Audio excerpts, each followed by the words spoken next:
नमस्कार आदाब, मैं हसमुद्दीन और आप देख रहे हैं सफ़र क्राइम तक। दोस्तों, आज की जो सच्ची घटना मैं आपको सुनाने वाला हूं, ये घटना है बिहार प्रदेश की। बिहार का एक ज़िला पड़ता है बेगूसराय और इसी बेगूसराय का एक थाना पड़ता है तेघरा। तेघरा थाने के अंतर्गत एक गांव आता है रानी टोल और इसी रानी टोल गांव का रहने वाला है दिलीप कुमार पाठक, जिसकी उम्र लगभग 34 साल के आसपास है।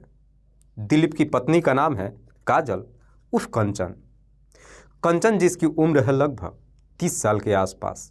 दरअसल दिलीप का सिर्फ एक ही बेटा है जो अपने ही इलाके के एक प्राइवेट स्कूल में पढ़ता है, जिसका नाम है अंश। अंश जिसकी उम्र है लगभग 10 साल के आसपास।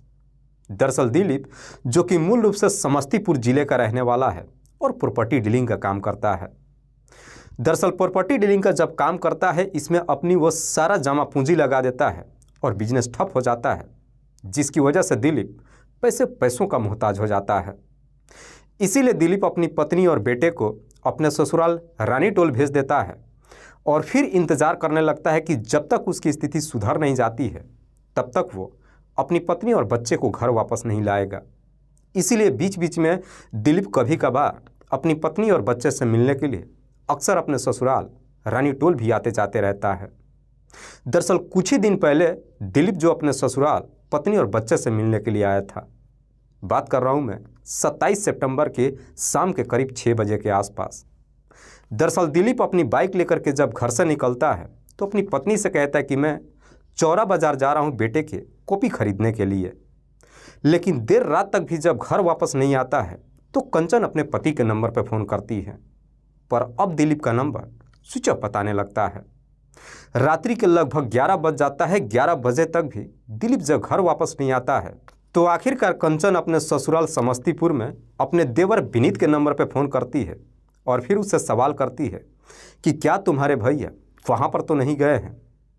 इस पर विनीत अपनी भाभी को जवाब देता है कि नहीं, भैया यहाँ पर नहीं आए हैं।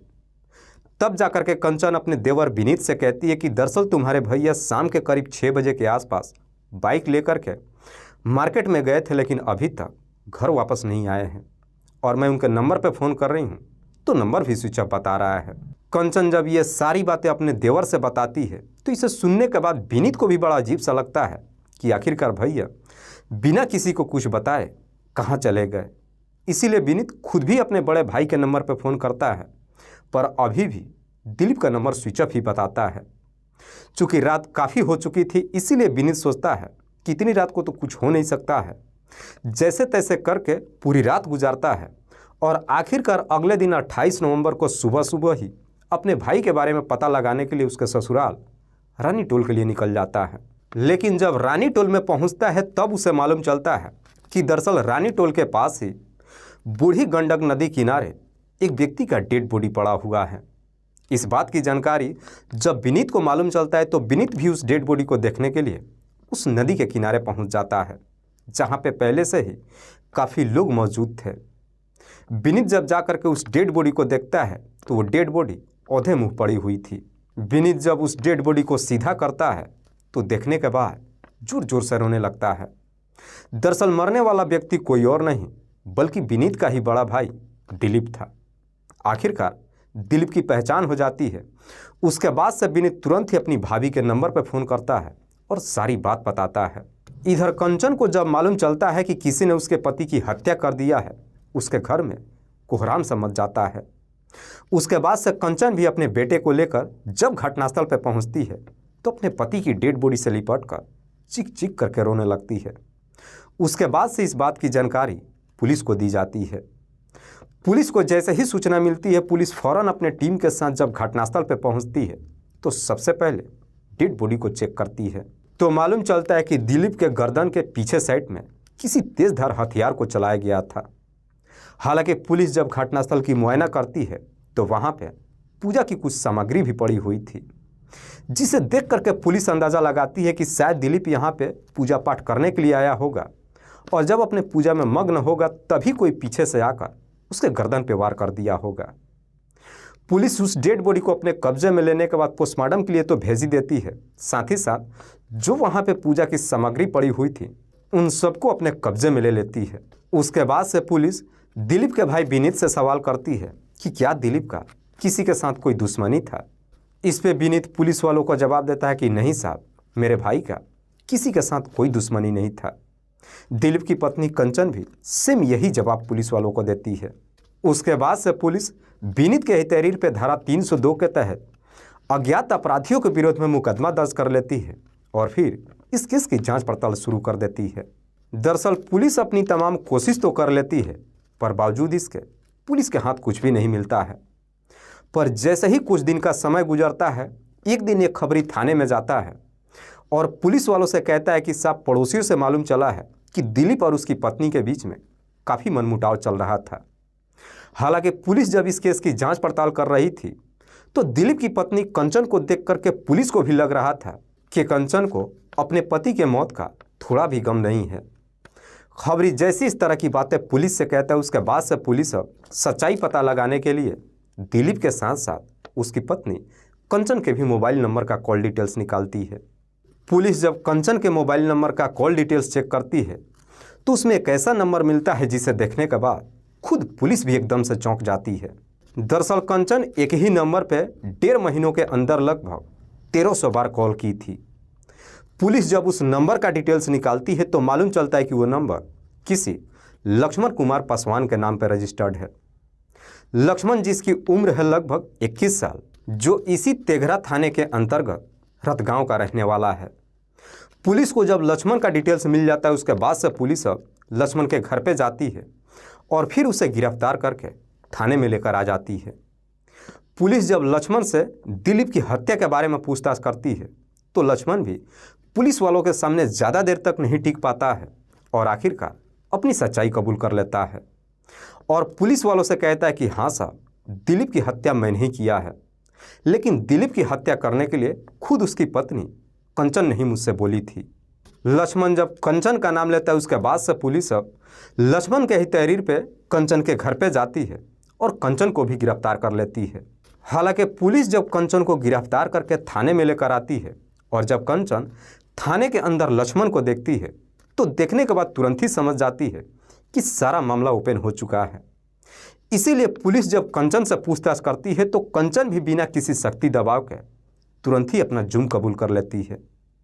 लेकिन कंचन जब अपने ही पति की हत्या की पूरी कहानी पुलिस को बताती है तो वाकई में इसे सुनने के बाद खुद कंचन के मायके वाले भी एकदम से हैरान रह जाते हैं। दरअसल दिलीप, जो मूल रूप से समस्तीपुर जिला के भगवानपुर थाना के अंतर्गत बुढ़ीवन गांव का रहने वाला है।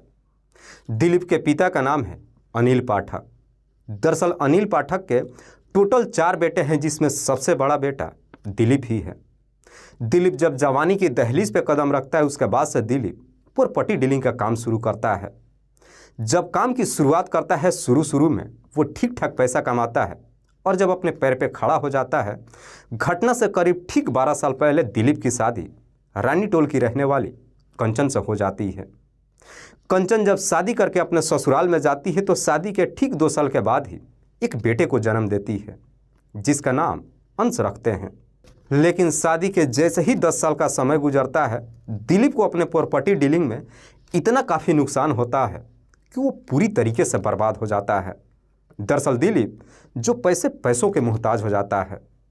लेकिन जैसे ही उसकी माली हालत ख़राब हो जाती है, उसके बाद से कंचन भी अपने बेटे को लेकर के अपने मायके रानी टोल चली जाती है और फिर अपने मायके वालों के साथ ही रहने लगती है। हालांकि कंचन जब इस हालत में अपने पति को छोड़ करके मायके में चली जाती है तो दिलीप को भी बड़ा अजीब सा लगता है। दरअसल दिलीप सोचता है कि इस हालत में मेरी पत्नी को मेरा साथ देना चाहिए, खुद मेरी पत्नी मेरा साथ छोड़ करके चली गई। लेकिन कंचन जब अपने बेटे को लेकर अपने मायके में चली जाती है तो दिलीप भी सोचता है कि जब तक उसकी माली हालत ठीक नहीं हो जाती है तब तक अपनी पत्नी और बेटे को घर वापस नहीं लाएगा।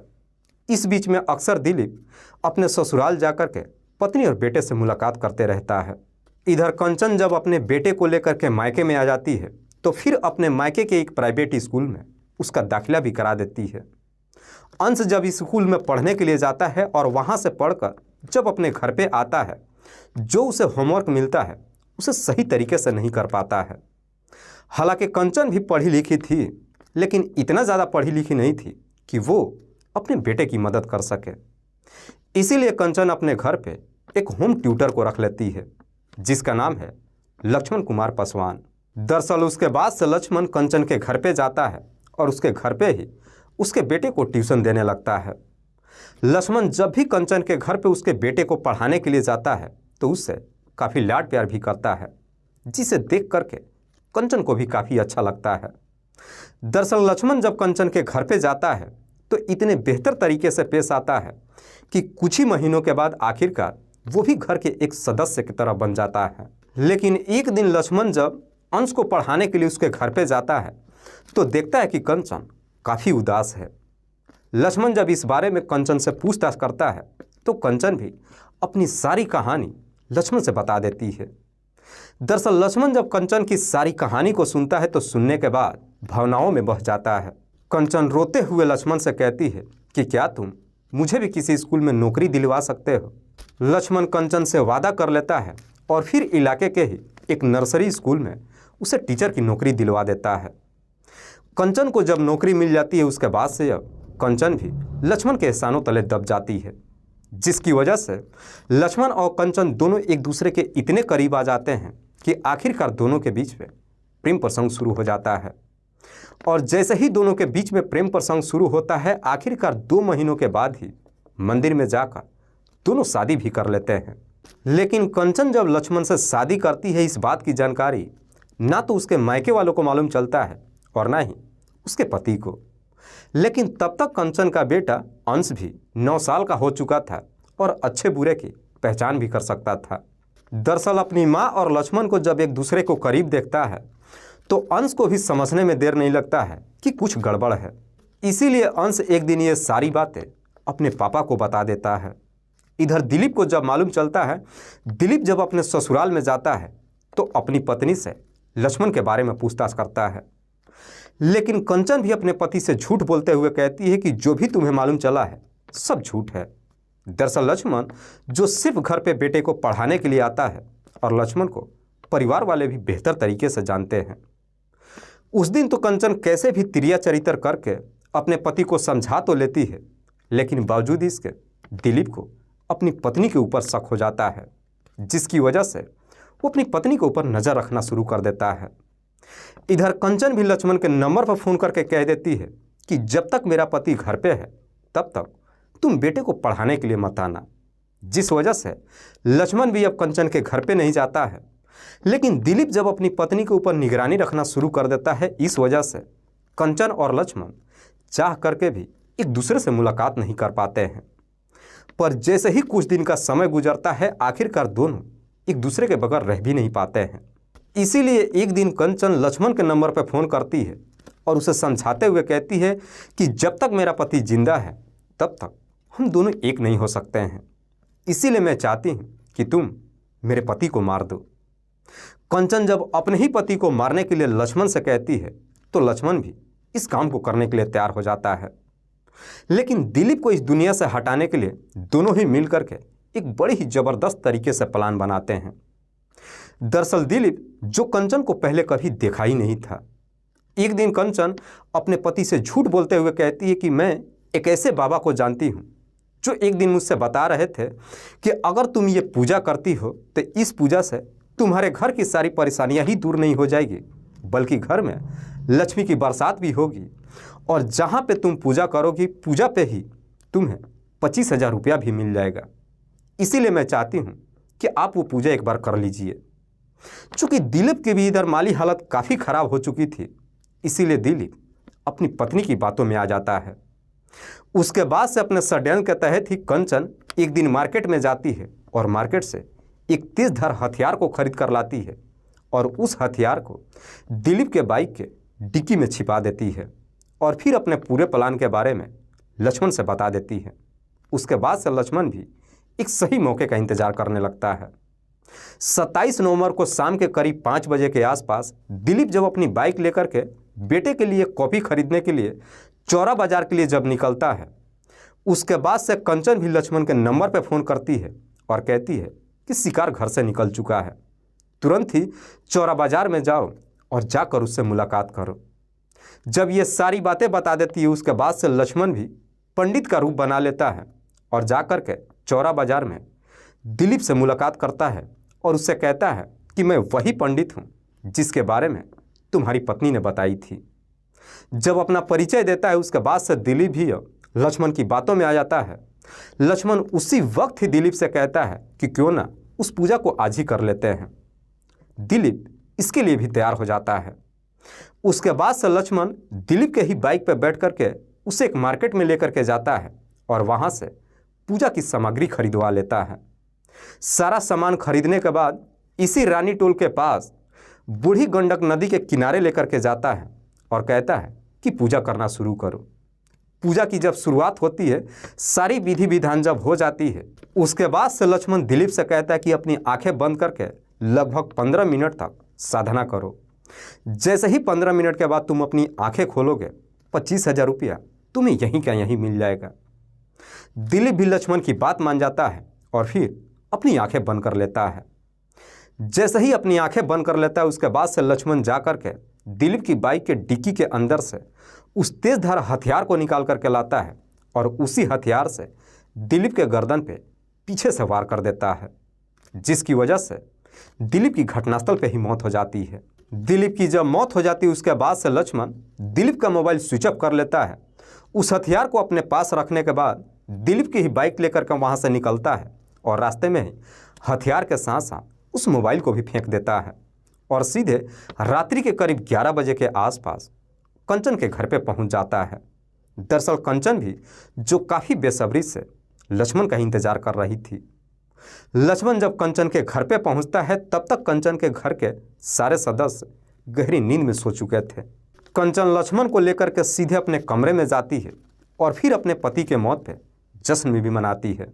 दरअसल कमरे के अंदर जब दोनों की हवस पूरी हो जाती है उसके बाद से उसी रात को लक्ष्मण वापस अपने घर चला जाता है और लक्ष्मण जब अपने घर चला जाता है उसके बाद से कंचन भी नाटक करते हुए अपने देवर विनीत के नंबर पर फ़ोन करती है और उसे झूठ बोलती है कि तुम्हारे भैया शाम के करीब 6 बजे के आसपास मार्केट गए थे पर अभी तक घर वापस नहीं आए हैं और उनका नंबर भी स्विच ऑफ बता रहा है। वाकई में कंचन जब ये पूरी कहानी पुलिस को बताती है उसके बाद से पुलिस कंचन के ही तहरीर पर लक्ष्मण को भी हिरासत में लेने के बाद दोनों को जिला अदालत में पेश करती है, जहां से इन दोनों को जेल भेज दिया जाता है। फिलहाल दिलीप का बेटा अंश जो अपने दादा दादी के साथ रह रहा है।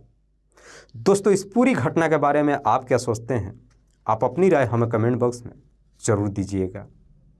जाते जाते मैं आपको बता दूं कि कुछ मेरे व्यूअर्स हैं जो रोज़ाना मेरे इस वीडियो को देखते ही नहीं हैं बल्कि अपना कीमती समय निकाल कर मुझे अपना प्यार भी देते हैं, जिनमें से एक का नाम है यूसुफ पठान। यूसुफ पठान जो खलीलाबाद संत कबीर नगर उत्तर प्रदेश के रहने वाले हैं, लेकिन गुजरात के राजकोट में रह करके नौकरी करते हैं और वहीं से मेरे इस वीडियो को देखते हैं। दूसरे मेरे व्यूअर हैं अजय कुमार। अजय कुमार जो अहमदाबाद के रहने वाले हैं। तीसरे मेरे व्यूअर हैं राधे श्याम शर्मा। राधे श्याम शर्मा जो सिरसी जयपुर राजस्थान प्रदेश के रहने वाले हैं। चौथे मेरे व्यूअर हैं डीए कुरैशी। डीए कुरैशी जो बम्हनीपुर उसराहार इटावा उत्तर प्रदेश के रहने वाले हैं। लास्ट मेरे व्यूअर हैं संतोष कुमार। संतोष कुमार की पत्नी का नाम है रामकली। दरअसल संतोष कुमार के 2 बच्चे हैं, जिसमें एक बेटा और एक बेटी। बेटे का नाम है आदर्श और बेटी का नाम है साधना, जो मूल रूप से रीवा मध्य प्रदेश के रहने वाले हैं। मैं अब तमाम व्यूअर्स को तहे दिल से शुक्रिया अदा करता हूं। कल फिर मिलते हैं एक और नई सच्ची घटना के साथ। तब तक के लिए जय हिंद, जय भारत।